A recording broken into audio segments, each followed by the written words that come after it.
All right, welcome to episode number 1 with Amanda and Bioma, Amanda Olisanya and Bioma Kishe.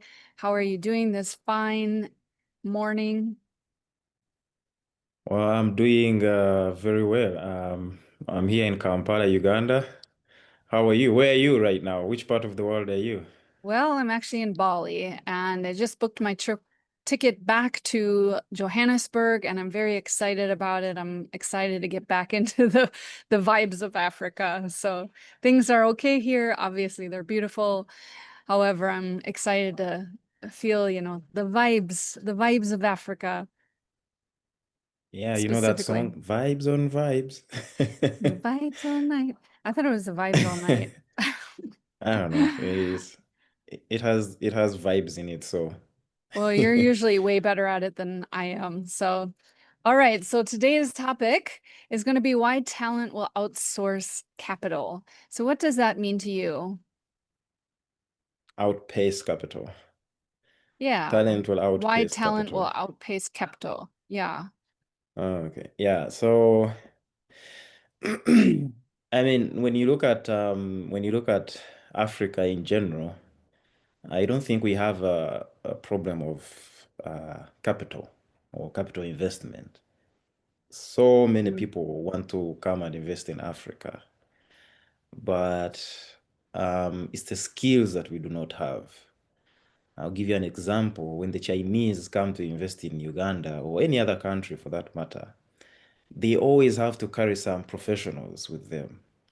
So they'll bring their own engineers, they'll bring their own IT specialists, they'll bring their own finance specialists. Up to a point, they also bring their own shop attendants. Now, I don't know how, I don't know why that is that way, but it for me, it highlights a problem of skilled labor. Like we do not have a skilled labor force. And I think until we skill our labor, until we get until we build a high quality labor force, then the capital investments will not come because I feel like capital follows innovation and innovation follows skills. I don't know, something like that. Yeah. Capital follows innovation, innovation follows skills. Yeah, the Chinese bringing in their own talent is definitely a very good example. But I wonder, is it be because you have the engineers there, you have some qualified people in Africa and throughout Africa, but it seems to be a jobs issue. It seems to be, is there enough infrastructure or building or all of that stuff for people to actually learn on? There was actually a school in Uganda that I went to go visit, and it was well funded. It was absolutely beautiful, but it was the first engineering school that actually had equipment for people to practice on. So all of the engineering before that, they were only learning in theory. I mean, that to me is like trying to be a barber to learn to cut hair without actually cutting hair, or a doctor learning surgery without actually practicing the surgery. So I think the intelligence is definitely there. I think the labor is definitely there, but I think you said the key word, which is skilled labor, and it's really combining the the knowledge into practice because it's not an intelligence problem. I think we all know that. Oh yeah, definitely. I mean, we have some, and I'm sure you've met a few. You have some very intelligent Africans, and you know, just to go against the old belief that black is bad. I mean, black is beautiful, right? Absolutely. Yeah, black is beautiful. We have some very intelligent Africans. You've met some intelligent Nigerians. Like for me, they are the most intelligent. I don't like I don't know if it is because they take the initiative to be to put themselves up front, but they are really, really intelligent people. Now, that is not the problem. The problem also ties into leadership because how how do you get the how do you skill a labor force without the necessary equipment? And then the other question is, who provides this equipment? Who provides this technology? And so when our governments don't provide these facilities, then we have a half-baked labor force. Mm, We are smart in theory. We'll mm, talk about things in meetings. We'll talk about, we'll sound technical in meetings and, presentations with our PowerPoints and all that kind of stuff. But when it comes to actually doing the work, we'll employ the Chinese or the Indians or some very expensive American will have to come in and do the job for us. mm. So yeah, you're right. You're definitely right. It is definitely, it's not an intelligence issue. It combines infrastructure and skills. So without the infrastructure, you not develop the skills that you need. And so, like I said, it also goes back into, it ties into the question of leadership on the African continent. And this is both political, and without good political leadership, you never develop good business leaders. Like that is because everybody's trying to survive. So everybody's half baked. Everybody's, trying to beat the system. Mm. So yeah, that is pretty much uh the problem when it comes to skills and to skills and capital. So before we develop the skills, there will be no capital because nobody wants to invest in some. Nobody wants to lose their money. I Mm. mean, so many people have lost their money in Africa, not because Africa is not a good does not hold opportunities for investment. We just have incompetence that has led to people losing their money, and they always go back and say, "Oh, I'm never coming back to Africa," just because of that. And so when people do not know what to do, when they lack the skills, they resort to stealing and conning. So they essentially turn into con artists. They pretend Mm. they know, and then you trust them with your money, and then poof, your money is gone. Yep. So That is I the very don't steep what learning curve of moving I into know, business I in know. Africa, especially as an American, not growing up with it. And you know things in theory, but then having the practicality of this happen to you and seeing how it happens in real time was definitely a steep learning curve. Because one thing when I lived in Uganda, one thing I really understood was that even when there are no rules, there are rules. It just Mhm. becomes Yeah, unwritten. And I think that's for me one of the biggest struggles of doing business in Africa is of course there's rules. It's just are they on paper and easy to follow, or is there a cultural unwritten rule and you have to figure out what that means? And so that yeah, kind of indirectness is a lot for somebody to learn as an outsider. And I think you bring up an interesting point where, this isn't a political show, and you and I both have a love of Africa and business. However, the thing is it's very difficult to talk about business in Africa without talking about politics, because there's definitely a ceiling that only allows for certain operations to come in without political involvement. And there mm, again, there's what's on paper, and then there's when you get there and land, it's a whole different conversation. One of the biggest reasons I picked to move to Uganda originally was because of the legalization of hemp. That I wanted yeah, to develop mm, hemp into sustainable products. And when Google and what the government has listed, I was very excited. Like, all right, we're going to develop hemp. They see the vision, they yeah, understand where I'm going with this. And then I get there, and the reality versus the Google were far different. And again, that's where my very steep learning curve came in. But it's part of the trial and error, and it's part of the process. And I think that's what we really have to dive deep on. Is I do think that people are very interested in Africa, but is it the actual talent? Is it the skilled labor? Is it the resources of the knowledge? Is it even though that they're intelligent, is it a different type of intelligence? Is it more of an independent intelligence? Is it more? So I think figuring out all of those learning curves is very difficult. As an outsider, I can definitely speak to that. So my question for you then is, as Africa grows, do you think talent or capital will hold it back? I mean, you said earlier that you don't think it's a money problem, but I'll let you answer. Yeah, definitely. It definitely isn't a money problem. I mean, Africa is well endowed with resources. When you look at just tourism, for example, I mean, Uganda rips big when it comes to tourism. I don't know. I don't know the actual figures, but it's probably like what, $10 billion, or I think they're about every year when it comes to tourism. So the money is coming in. We have coffee, we're exporting vanilla and all that kind of stuff. But most importantly, we have the land. We have land and we have people.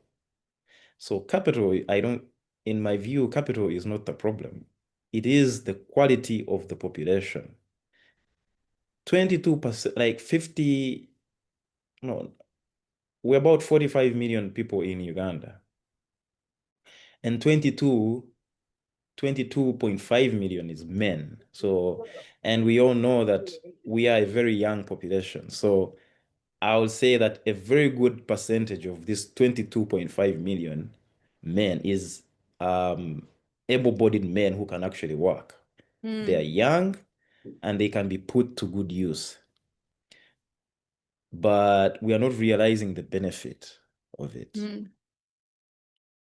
And it all comes down to what would they do? Like, it's like, as a man, like, okay, I'm in my 30s, and then I'm thinking, so what do I do? What skills do I have? What do I have to offer the world? So that is the biggest question to answer. I'll give you an example. Rwanda has taken a different approach into developing a quality population. And I know you've been to Rwanda, right? We've been to Rwanda Yeah. together, actually. Yeah. So, and you've seen the kind of people, the quality. Even when you interact with them, they're quite different. A little timid, I have to say, but they look like they live under fear. But that will be a topic for another day. Okay. However, what I've gathered from Rwanda is that the government has embarked on this project, and it has been like maybe like 10 years ago, where every primary going child gets a laptop, a free laptop. Now, remember, we're in the information age. That's a smart move from the government. Yeah. Like, get these kids used to technology. Let them get used to it, learn how to use it, learn how to interact with it. And from there, that's where you get your next tech company or some tech CEO from Africa, because it starts at a really young age. Now, compare that to Uganda's approach.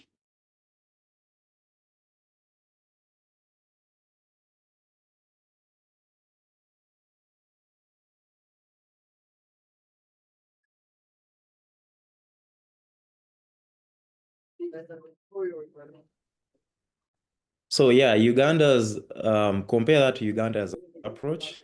Uganda's approach is that we do have free education for primary school level and secondary school level. We do have free education, and I air quote free education because it's the poorest quality of education that you can ever get. Now, for the government schools that are in the central region in Kampala, The education is actually good, actually. It is quite good.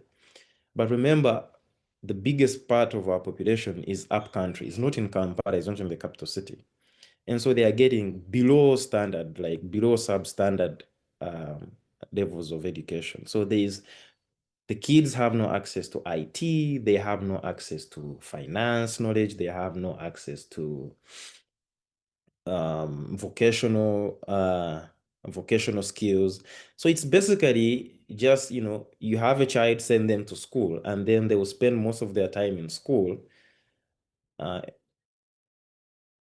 until it's time for them to get married or something. Yeah. So, and if there is any form of, let's say, IT or vocational training that is going to happen, the kid has to pay for it.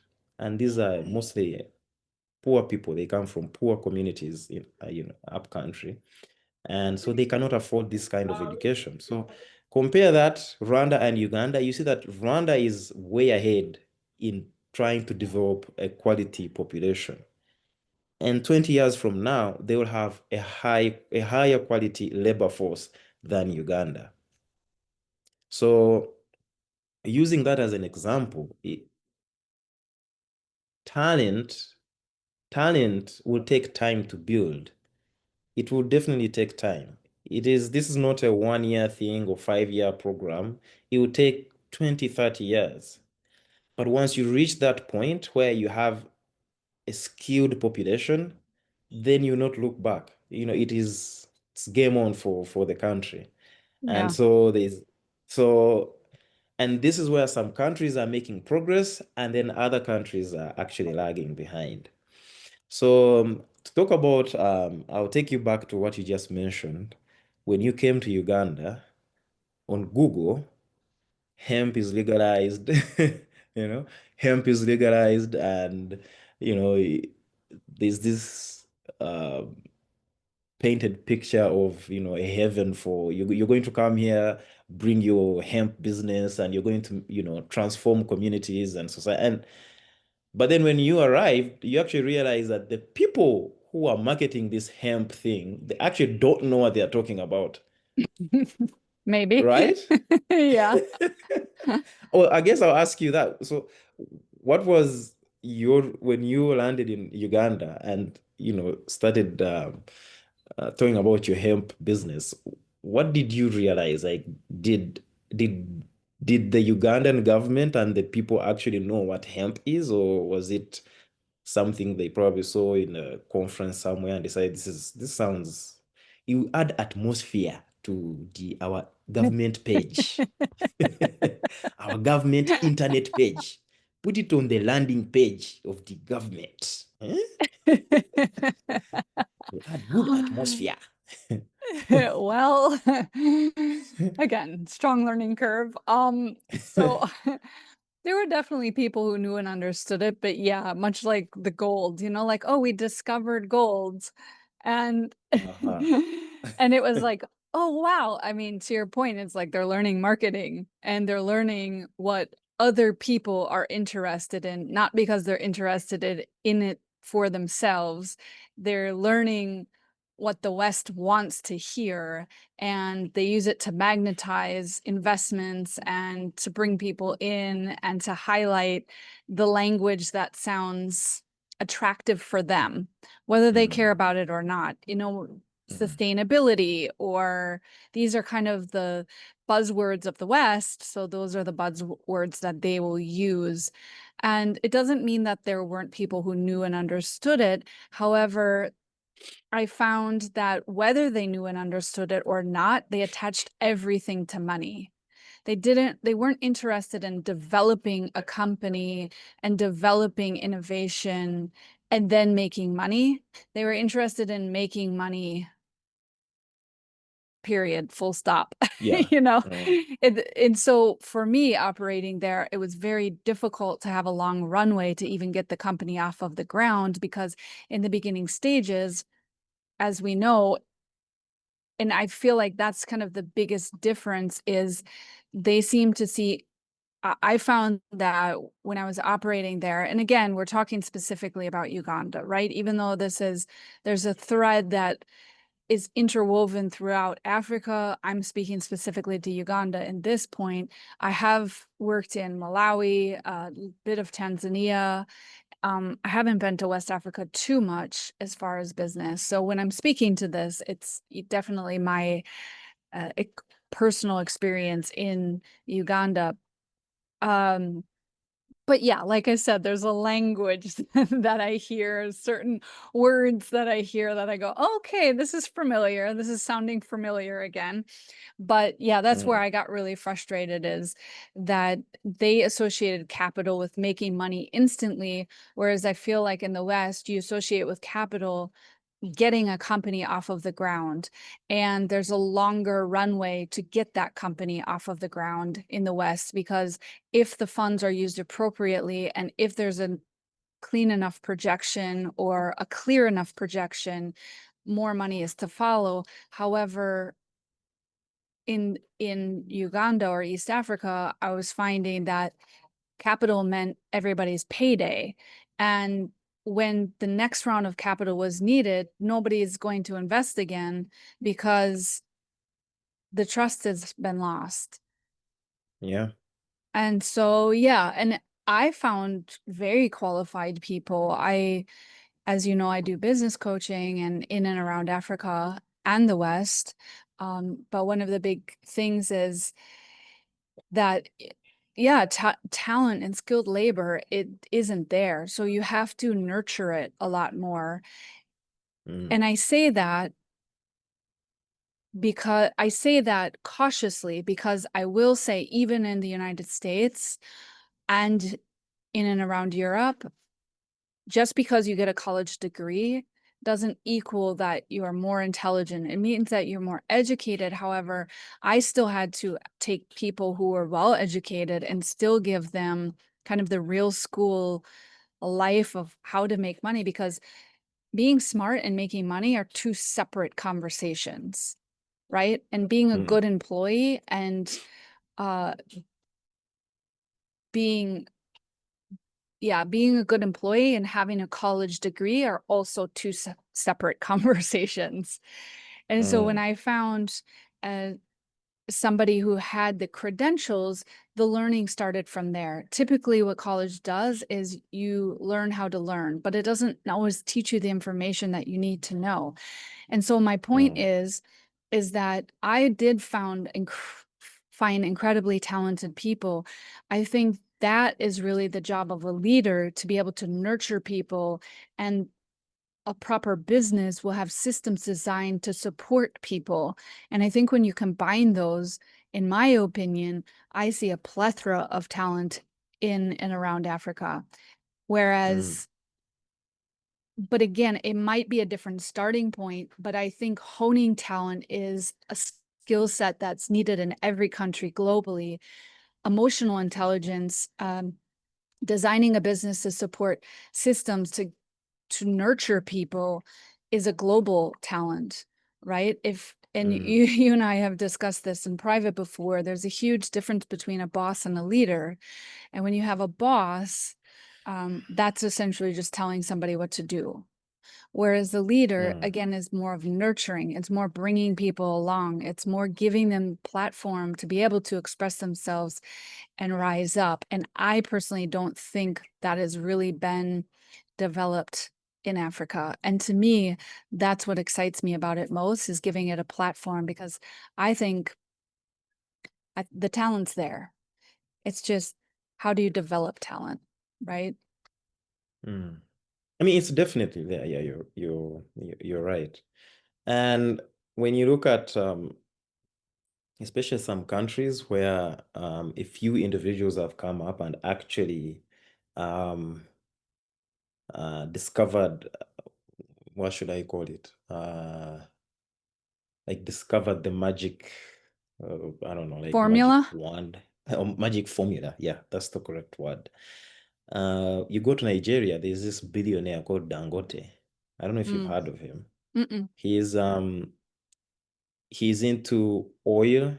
No, no, I think he's just got into oil, but he started out in basically adding value to agricultural products. So like wheat, and then bread, then Mm, salt, and then like natural resources like cement. So this is how he started out. And now I think he's gotten into the oil industry. Like he's built this oil refinery, like a multi-billion-dollar oil refinery in Nigeria. But this is not where he started. mm, Like he started on the ground, doing something that is simple and then adding value to it. And that is our biggest problem right now, is that yes, 100%. we're trying to move at the same level with the West. We are competing with Yeah. America in finance. We want to compete with America in the field of finance, Or but technology. or technology, yes. But America was doing agriculture, or they were doing maize, we call it maize or corn, like 200 years Mm, ago, and they perfected that 200 years ago at the advent of the Industrial Revolution. And this is how they transformed into what they are right now, So, and as Africa, we need to go back to the basics. Like this has yes. always been my thinking. I'm like, I don't need to build an app right now. Mm-mm. I don't think excuse me, Uganda will build, or Nigeria or South Africa even will make money from will make a lot of money from e-commerce. No. I think we need to go back to the basics. Like, what do we have? We have land. We have land, we have water, we have the sun. Yeah, And so how can we harness the power of these things, So like develop our labor, our skills to to actually take advantage of these resources that are naturally available. And then we can move forward and think of getting to where the US is or the UK is. Because I know by the time of World War II, or even World War One, maybe, the UK was importing all of its food. yeah, They had exhausted, yeah, they had really exhausted agriculture, and they were importing all their food. yeah, We are so blessed that if I throw a seed anywhere in Uganda, it will germinate and it will grow. yeah. Yeah. And so this is what we need to look at, and we need to develop our labor and our talent around these resources to be able to exploit these resources and not try to move at the pace of everybody else. Yeah. So, Exactly. So yeah, just to jump off of what you said, it's a lot of people are trying to develop apps in a country that doesn't even have phones. Right. exactly. Of course you have phones, but some of them aren't smartphones or, so it's again, figure out where you're at. And even when I'm coaching with businesses as well, it's like everybody wants to focus on this very far end result, but rather take where you're at, develop what you need for the next stage, and then that's where the compounding starts versus Yeah. leapfrogging. And I'm not saying that you can't leapfrog. What you can do is you can speed things up, right? Every business has to go through 10 stages of business. Every business has to move through the stages of business. You can move faster through it, but you can't just ignore the foundational building blocks of building something. And so to your Yeah. point, it's like, yes, there's agriculture. That's what you have. What you need is transport and distribution and logistics. And then from Yeah. there, you can start developing apps or e-commerce or things like that. And one Yeah. quote that really comes to mind for me is stop trying to be rich and just start trying to be not poor. Okay.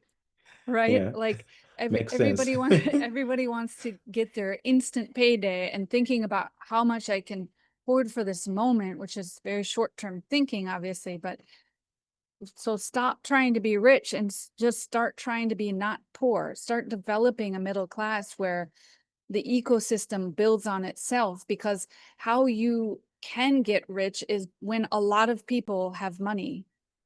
Right? So Yeah. when Yeah. the middle True. class starts elevating, then you have more people to buy your stuff. Yeah. So, the high Spending tide power. lifts all boat. all boats. So exactly. So let's stop thinking about what we could do and start thinking about what we should do or what we need now. I say we like I'm We an need, yeah. African, but I my heart is there I somehow. Even think I think you are. I think oh, somewhere somewhere.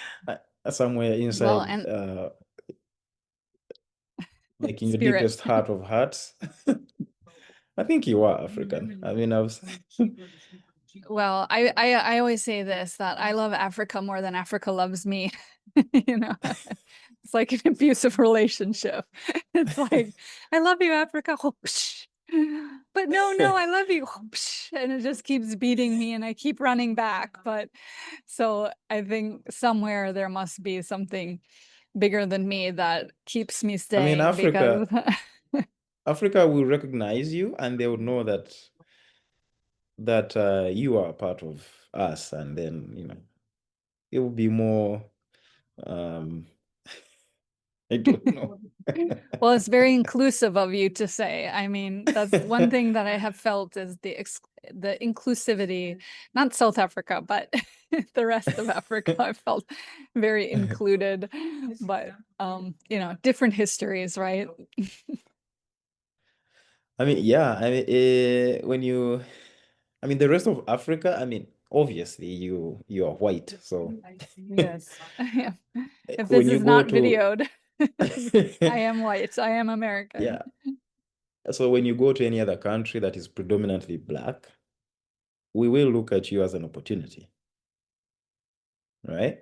Yeah. When you go when you go to a country like South Africa, where the blacks have had issues with whites, well, the blacks will not pay so much attention to you, and the whites will feel like you have come to take their place. This is what for the few months that I spent there, this is what I managed to gather. Like any foreigner to the blacks, if you are white, you're just like every other white person. Now, Mm. to the white South Africans, any white foreigner is, well, you're coming in to take our place, and that is not acceptable. This is my own view, so Yeah. I mean, you were there for so almost a year, so I think it's yeah, so fair it's enough. quite interesting. Yeah, it's quite interesting when it comes to race and skin color, and for some reason, and how this actually goes into leadership is, have you noticed that um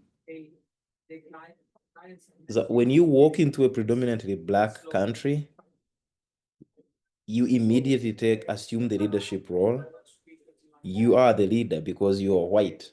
Somehow we've been programmed to think that white people are our bosses or something, and they are supposed to lead us into the promised land. And that is why we have been so deluded into thinking that, okay, the Western world is at this level, and this is where we need to get now. It's because Mm, we're still stuck in that colonial mindset that mm. everything that is white is good. Like everything that is white is good.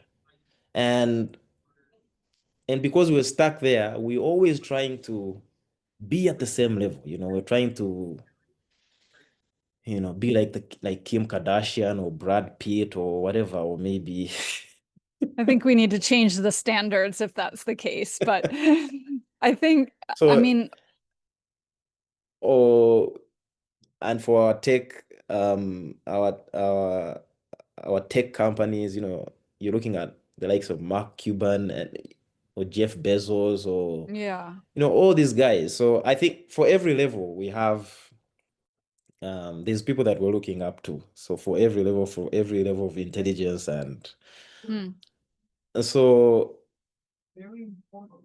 and until we can take pride in our blackness, being black, and realizing that this is not a curse. This skin color is not a curse. It does not denote low levels of intelligence.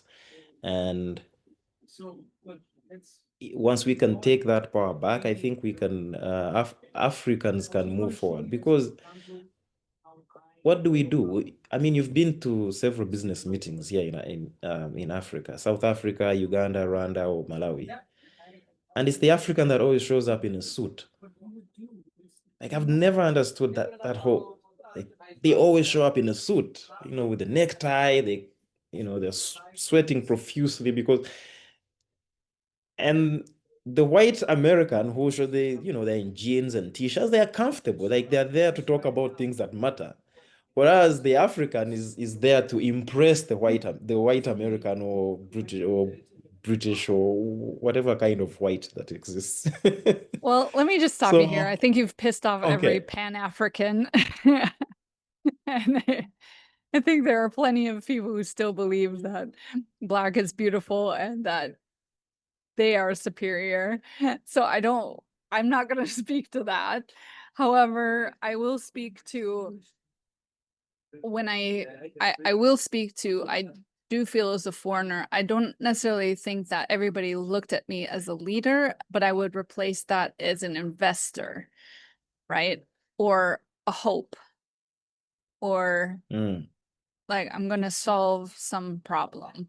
And again, this is mostly East Africa that I'm speaking to this, but I think I will say doors opened easier for me. If I wanted a meeting at a higher level, then, there was yeah. no proving myself. There was no having to have the credentials or give it's like a visa, right? Like I show up and they say thanks for coming and stamp my passport versus, so what are you doing here? So why are you here? So how much money do you have in your bank account? How long are you staying? That didn't happen for me as much. And so that I will say, yes, there was a bit of bias there. And but on the flip side, there were also people who, and there are also countries who have worked with the West more and have had more experience with white people than Uganda, and they might not feel the same way. They might think a white person's coming and why don't you get out, the French don't have a good reputation for this, it's like these French countries, it's like, okay, you need to leave now. So I think it really depends. And I think it depends at what level you're also speaking to, and then what uh what area, and again people's personal experiences too. So I do think though on the flip side, when they see white people, they usually think two things. They're either here to help or here to exploit. So I think the exploitation is also a real thing as well. And then even the here to help, to me, I wanted to make it clear to everybody that I was not there for NGO or for activism kind of thing, because to me it always felt very patronizing, I think, as if I'm the one that's going to help, or I'm here to help you. Oh, because I don't know, it just always really rubbed me the wrong way as far as patronizing. But on the flip side, what's the opposite of that is exploiting, right? You're coming to exploit labor, exploit the resources, exploit any situation. And when the systems are weak, it's easier to do. And the systems are weak because of the political interference that the West has had. And I think, in my opinion, it's all been by design. Mm, So it's tricky for me in that sense, right? Like I want to come in, and to me, how I see it is, how can we symbiotic? I have strengths that I can bring in.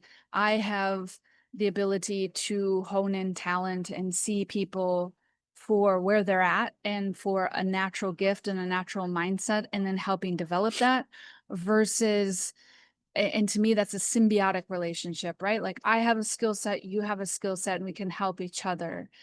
And to me, it's like everything in my life, being a Libra is like finding that balance in the middle of how do I not exploit you, but also how do I not patronize you? And I think mm, that's, a constant fine line. And based on people's experiences, there's a lot of proving in that aspect. So yes, it has allowed me certain abilities, but there's also a very, you know, connotation that I have depending on who they are, where they're at, and their personal experience. Yeah.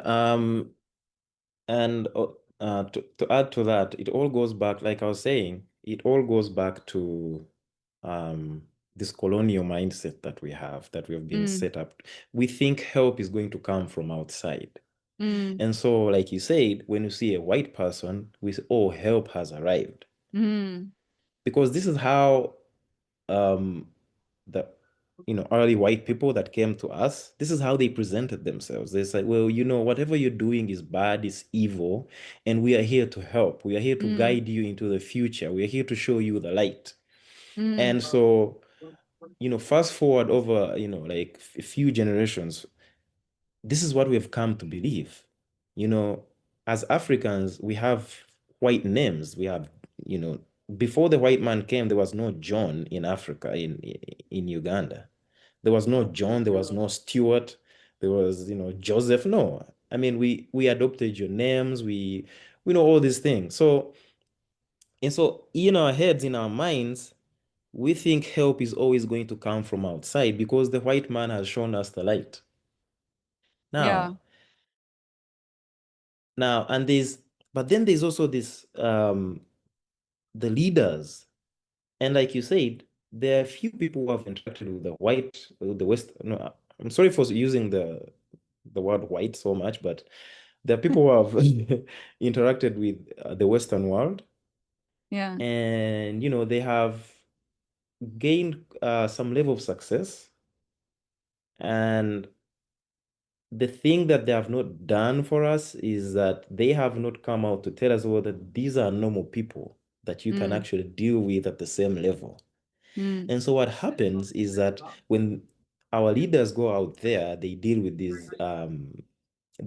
Western world, and they try to bring in whatever sort of investment or maybe NGOs or help.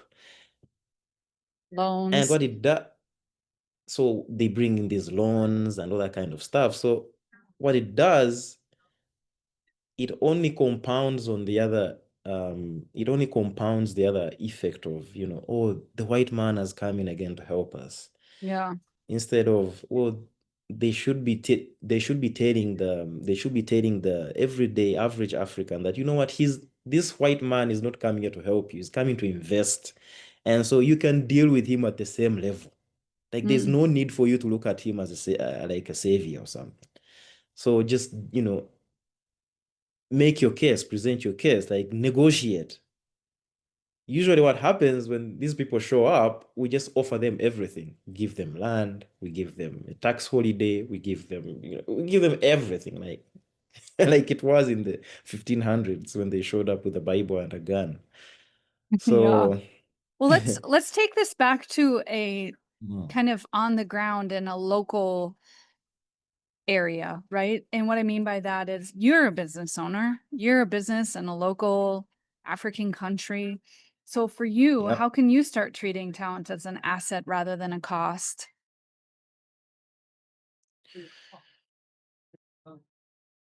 Well, um, I mean, we both agree that talent is hard to come by. Yeah, especially in our local economies. So, and definitely we need, or as local businesses, we need to invest more in, I think, trainings and coaching. Hmm. Coaching is not a big thing in Africa, actually. The way I see it in the US, coaching is not a big thing in Africa. So what we think as talent development is, going for seminars and, you know, um, scholarships, Hmm. finding these scholarships to go abroad, to go and study abroad, Hmm. because we find that people who have studied abroad are generally more skilled, they are more knowledgeable because they have interacted with a much more sophisticated world. And so when they come back here, they bring something different. Hmm. And but also because we're so limited in I don't think, no, we're not actually limited.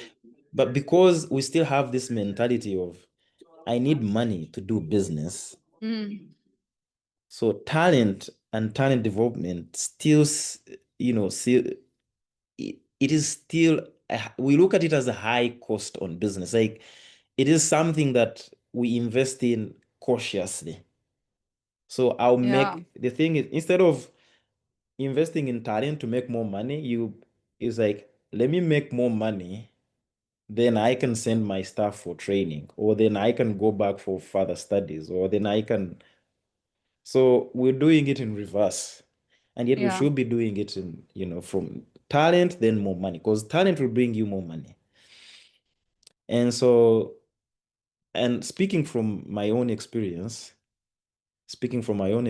I've found that, you know, because I haven't really invested um, in um, in talent development, even in myself too, I find myself struggling. And like you're literally just learning on the job. So you make so many mistakes and lose a lot of money, and then realize, you know what? I should have done this, I should have paid so and so to teach me this. Mm, And so it is a high cost in terms of operations, because you're learning on the job. And so you're losing money you lose more money along the way than if you had just invested in training before actually doing the work. Yeah. mm. So that's how I see it. I think you said a key word here, or I think the key here is that Africa, I hate to say Africa so broadly on this, but I would say especially poor people in general. Because Mm, I think the higher up you get in any country or any continent kind of understands this concept, but knowing the difference between cost and investment, right? What something cost. And when people are in fear and scarcity, they obsess over the cost of something. But the mm, investment is something is longer term. There's a ROI, but it might not be immediate. You might not see the instant results of it. And again, if you're in fear, you're really afraid to part with your money just because you're in survival. And mhm, so I think that to me is one thing that I really was amazed at and had a hard time understanding that people would negotiate over a cost of things and waste so much time and so much energy negotiating over just 100 shillings or something. And you're like, it's just really what I want to spend my energy on. And mm, then, yeah, so rather the investment of something is saying, okay, so yes, this might cost me a little bit today, but in the long run, the easiest example of this is a college degree. You get a college degree, you invest in your education, it doesn't guarantee you a job. It doesn't guarantee you're going to make that money back, right? But that's not a cost of something. That's an investment with the intention that you're going to apply it and make more in the long term. And mm, I think that's really important for entrepreneurs in Africa to really understand that difference is going, okay, we've got to have a longer term plan. Now, in Uganda specifically, I think the average age is like 17, and then the life expectancy is very low still. So where I come it's from like is like 65, I think. that I high. Okay. Yeah. I thought it was lower, but or maybe it was the average age was around 40. I'll put the stats in the description.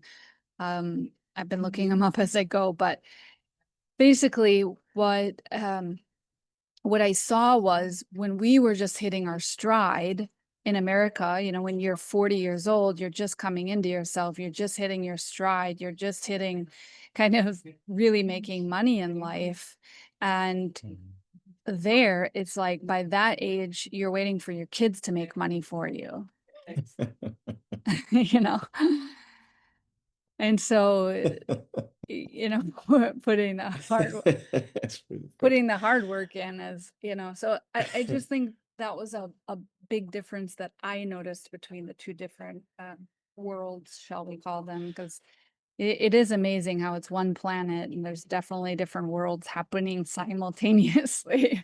Yeah. So I just think that's one thing, again, going back to my original hemp business where I really wanted to develop a company, I knew and understood that this was going to take years and time and all of that. And everybody's like, where's the money? Where's the investment? And it's like, it goes the other way around, right? Mm-hmm. You invest in something to make money. You don't just find money and take it. That's not Yeah. how business works. And I Mm-hmm. was quite blown away by that mindset. So I think, yeah, and again, I know we're talking about a less sophisticated country, even within Africa. There are more sophisticated countries in and around Africa, of course. I mean, Rwanda, I think that was the big shift between the two countries was the long-term vision. One had one and one didn't, Yeah. and to your point, like watching Rwanda see the payoff of what they invested in. And I did look up the stat you were talking about the computers. That was in 2008. They started that program. And so you're seeing the payoffs come up now. You're seeing them. And Mm-hmm. not to say that there were, decisions made that didn't benefit everybody to get to that level. However, generally speaking, at least it was a decision where, hey, here's the vision, here's what we need to do today to get to tomorrow. This isn't going to pay off in 2008. It's not going to pay off in 2010. It's going to pay off in 2025. And we're really seeing those results in Rwanda based on that long-term strategy, that understanding where the country is going. And to tie it into business or to tie it into just individually as well, it's the clearer we can get, the easier it is to get to where you're going. I mean, Oprah famously said this, most people don't get to where they're going because they don't know where they want to go. And Mm. making money and becoming rich and, becoming successful, these are not enough of clarity, right? Like, so we Mm. can't just say, okay, I want to make money and you're going to start making decisions poorly based on this very short-term thinking versus Mm. setting your family up for generational wealth, setting your business up for generational wealth, setting your employees up for opportunities ahead of them rather than just today, but tomorrow as well. And Mm. to me, business, like on a continental scale, on a regional scale, on a very small scale, on a business scale, and even on an individual scale, for me, that's the most disheartening thing that I've seen is the lack of vision. Between wars Mm. and traumas and cultural beliefs, wherever it came from, I can't speak to that as much, but I did see that it was hard for me to watch such short-term thinking. It's like, yeah, you got $1 today, but you robbing people isn't going to help tourism, which I did look at that stat as well as 1.28 billion in 2024. So Oh, so it's in not 10 Uganda, billion. Okay. specifically, but that's a Mhm. lot of money, right? So just Mm. little theft here and there. We want to make sure that we're attracting the people who are coming in and spending money. If that's your vision, if that's what you want people to come in to spend on tourism, then there has to be something around safety. If you want people to come in for investment, then there has to be something around regulations. And if you Mm-hmm. want something in, technology development, then you have to invest in education at a lower, at a more beginning stage, right? When children are young, and that Mm. takes investment. And so I think to me, that's the big takeaway. Understand the difference between investment and cost. Yeah. And you know what? This is something that we have been struggling with for a very, very long time in Africa. And although we don't want to go political, but there's no way you can talk about leadership and developing talent without actually talking about these leaders of ours. Unfortunately, Because at right? the end of, yeah, because at the end of the day, our presidents are our CEOs, and we all Mm, follow the vision of the CEO of the company. So if you're going to look at it as a company, our presidents are our CEOs. mm. And, we have some who um, we have some who have long-term vision for their countries, Some are very short-sighted Mm. in terms of, they're amassing wealth for themselves and their families. And, some are just pure thugs. They're just stealing and killing and pillaging. So there's no way you can develop skills, labor, high quality labor, and good leaders in all sectors, political, social, and business, without actually addressing the issue of leadership, like political leadership in our countries. So when you look at Rwanda, for example, I mean, they have their own issues with their leaders, the political leaders. But the difference is that their president is such a visionary that it kind of, when you look at it, you're like, well, at least he's doing this, at least he's done something. Before you start criticizing how long he has been in power or whatnot, you Yeah. start looking at we start looking at the things that he has done. And don't get me wrong, Rwanda is a poor country. They are still a poor country. They are still one of the poorest countries in Was it? Africa and in the world. Yes. Hmm. But the difference is that anybody with some level of insight will be able to look into the future of Rwanda and see a spark there and see that this country is heading into the right direction because Yeah. of the things and the decisions that are being done now. So imagine every kid that's going to primary school has access to a laptop. Just imagine those kids 30 years from now. Yeah. How how how much easier they'll be able to harness the power of internet or social media or whatever. They might be the ones that lead to the downfall of the government, actually.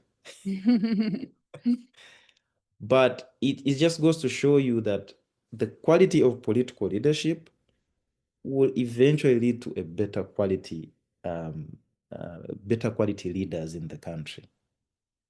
Look at Yeah. South Africa. I mean, let's I'm, look at you've been to South Africa, right? yeah, I Um, live there. and we have seen a clear contrast. And I don't want to Yeah. make this political. We've seen a clear contrast between the leadership in let's say in Cape Town and in Joburg. Yeah. And you can tell that when you go to Cape Town, you can tell that the government there is actually doing a good job. Like everybody Mm. seems to be in line with what they are supposed to do. When you go to Joburg, I haven't been to Joburg, but this is the stories that I've got from Joburg. It's like it's a mess. It's like I don't know how bad it is, but everybody that comes from Joburg will say it is a mess. I don't know. Have you been to Joburg? Do you know what's happening there? Um, a little bit. Yeah. I Mm. think if we just stick to the numbers, Rwanda is a third world country and it is growing, but it's one of the fastest Mhm. growing.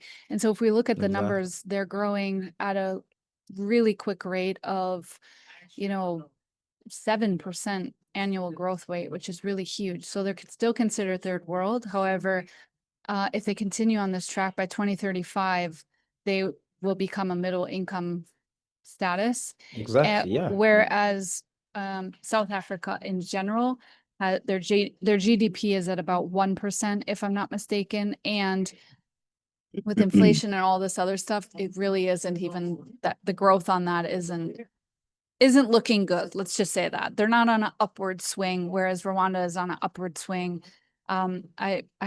I've heard a lot of mixed stories about Kenya. I'll have to find the stats on that, but generally speaking, we've again, seen the benefits. We've been to Rwanda. We've seen the beautiful roads and the safety precautions.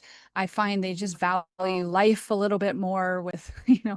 just the Yeah. Definitely. safety, a Uh-huh. lot of safety precautions. On the flip side of that, though, it's not as fun as Uganda. It's not as Yeah. I fun mean, as some of the other countries, I there's mean, fun in chaos. I mean, yeah, we've had it's st- like, we- we've had stories from Lagos, Nigeria. yeah, It is Fun. It is the richest country in Africa right now, actually, in Yeah. Nigeria, according to, per GDP. But when you go there physically, people will give you a different story. So the money is there, but there's fun in Is it chaos. richer over South Africa though? Let me look. According to Yeah, the latest, in terms of South GDP, I Africa is think. still leading. But Oh, again, really? yeah, it's still leading as a total. But again, when you talk about growth, Nigeria is growing faster and they have much more increases. So not at the present, but between population growth, I I'm sure it will catch up soon, based on What yeah. is Nigeria's GDP now Uh well, compared to South Africa? let Or me give maybe I'm me the using, wait, I think I'm referring to the figures of 2023. That is when I was in, what, 2024, I think. Last year well, and 2023. the GDP has boosted from 188 billion to 244 billion, which is a 30% increase due to updated accounting for digital service pensions, informal Okay. economic activity. So in 2024, 244 billion. Um, the local purchasing power, there's a lot of different numbers. Even within numbers, everybody says numbers don't lie. It's like, well, they don't, but you can you can But still but they do. craft them to position your story to help support you. So it, point being, it depends on what numbers we're really looking at here, but generally Mm, speaking, I think if anybody's touched down in Africa at all, they know that Nigeria is on the upswing. South Africa is a bit stagnant, and yeah, it's like has Kenya hit a is on the plateau or upswing. something. Uganda's a bit stagnant, if not declining. Rwanda's on the upswing. I mean, there's this numbers, and again, it's definitely something that you can spreadsheet to death, or sometimes you can just step into a country and just be like, wow, they Yeah, get and it, just or yeah. wow, Mm. they don't get it, Yeah, or true, true, hmm, true. things aren't going too well. Again, like me Googling, like me Googling what is Africa or what is Uganda's this or that, and then landing in a place, and not everything matches the statistics. Yeah, true, and true. and That's again, so true. there's also things where it also, what I found as well, and maybe we'll wrap this up around here, but what I found as well is when you walk into a country, I also think it's the type of person that you are, because if you do well with systems and structures and you walk into a place that has none, you're not probably not going to thrive, versus if you're a person who just sees opportunity left and right because of the holes in the different situations, a country like Uganda, you can absolutely thrive because there's so much needed and there's so much Mm. opportunity. And where I see it is, again, I thought I loved lawlessness. I thought I hated rules until I moved to Uganda. And then I was like, okay, a few rules wouldn't hurt us, a few rules wouldn't help save a lot of people's lives. And so I think looking at that, I've now found that it's a little bit of both. I need enough structures to be able to operate in, because I just came from the West where I was born. We had a lot of systems in place versus, the Wild West, right? And so a place like Mhm. Rwanda or um, even Kenya, I get excited, Ghana, I get excited about these places because I see that they are looking at more long-term solutions. They're looking at more long-term opportunity. They have enough structure where, if you pick a They're building tomato, systems. yeah, Mm. exactly. And for me, being a systems girl and being very flexible, but yet seeing the value of systems. And again, how can we bring that back to the center where the balance of both of these are going to help support each other? Because systems, when done right, really help support creativity. And if you're too creative without systems, it's just you're kind of a struggling artist, if you will. And if you're too systems oriented, then you end up like the Dutch, where it's so rigid, you can't move, you can't innovate, you can't create. And so Yeah. I love these emerging markets where it's like Kenya is a great example. It's like the systems are there, they're open to the systems, they understand the benefit of discipline. However, there's still enough room to be creative, and there's still enough room to create companies and create the future, and Yeah. design it according to how you want. And so that's how I see it. Are there any other Yeah, and finishing notes? yeah, I mean we've pretty much covered everything, I think. I would just say something about Kenya. Kenya is the one thing I love about Kenya is the people, and the people are not they're not timid, but they are also not too aggressive. Mm, And they have been given this, I don't know if it has been given unto them, or they just know mm, that they own the country. yeah, it is So pretty that is, impressive. yeah, that is the one thing that impresses me the most about Kenyans, is that they own the country. I mean, you come in, you do whatever you want to do, they'll vote for you, and but just don't mess up, don't they own the country. And that is why, like you say, they're on an upward trajectory, they're on an upward swing, just because of that. And Yeah, I find them to be quite tenacious when it comes to yeah. um, executing executing tasks, and in business in general. And they have built robust industries. I remember that Mm, one time when we were in Mombasa, mm. and I was in the hotel room. I do most of my thinking on the toilet. And so in the bathroom, I started to notice these things. I noticed the towels. I noticed the slippers. I don't know what you call them, sandals maybe. I noticed so many things, the soaps, The the soap details. dishes, the details, basically, the small, small details, and everything was made in Kenya. Oh, that's cool. Yeah, it was made in Kenya, and I was so impressed by that. And I'm thinking, what is wrong with us? What, how come everything is made in China where I come from, And it's like all these small things are made in Kenya, and that was so impressive about Kenya. And I think Kenya is one of those areas, especially for people from the West. If you really want to invest, I think Kenya would be a good starting point. Like you said, there is a little bit of structure, and then you can and then move into countries like Uganda if If you're really if you have a savvy. yeah, if you really and definitely, and you make more money actually in Uganda. There's a lot more money to be made in Uganda, by the way. But you have to switch over, like just walk on the other side of the straight line, and you might have to do things that you're not used to.